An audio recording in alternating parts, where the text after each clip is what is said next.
La brigade de sapeurs-pompiers de Paris s'est dotée d'unités spécialisées. Parmi elles, les plongeurs formés au centre de formation à la plongée et au sauvetage aquatique.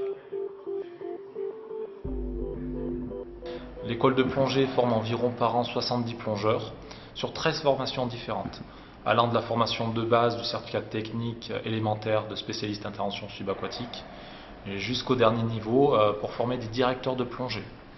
À l'intérieur de ces formations de base, on aura des formations plus spécialisées, comme le travaux subaquatiques d'urgence, la surface non libre, qui va intégrer 3 différents niveaux de formation.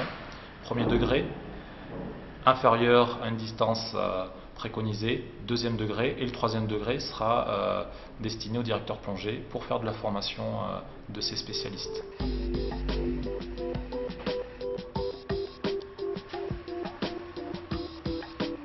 Pour pallier à de grandes inondations, ces militaires plongent dans les profondeurs de Paris. L'Opéra Garnier dispose d'un sous-sol inondé assurant une réserve d'eau tout en renforçant les fondations. Ici s'entraînent les spécialistes surface non libre, une spécialité inspirée de la plongée souterraine. Cet édifice comporte une cuve complètement immergée dans ses sous-sols, une cuve de 1600 m² qui représente à peu près la surface du plancher de Seine et qui a été voulu comme ça par Garnier pour assurer les fondations de son établissement.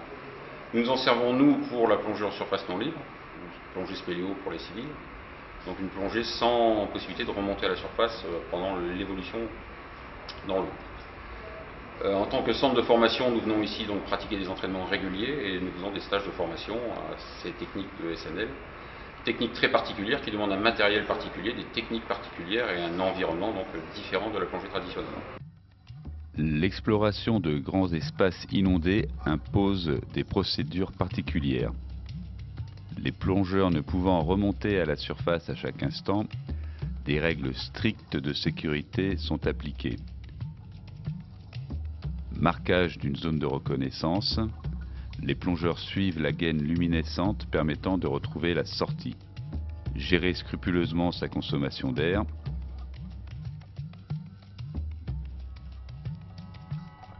La recherche de victimes dans les poches d'air est la priorité.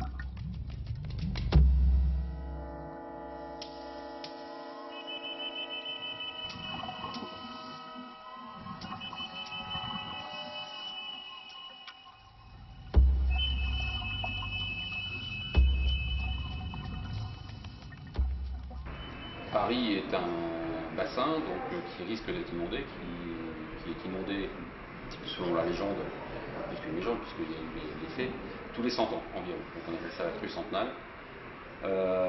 La zone de défense de Paris prend ça très au sérieux et a mis un plan en place. Donc la brigade des pompiers de Paris, en tant que bras secours du préfet de police, est mis dans la boucle. Et donc les techniques de SNL sont aussi faites pour parer à toutes les reconnaissances qu'on devrait faire dans toutes les caves, tous les immeubles, voire les appartements, en cas d'inondation de la ville de Paris. La brigade est à la pointe de cette technique. De ce fait, elle reçoit de nombreux plongeurs d'autres spécialités, français et étrangers.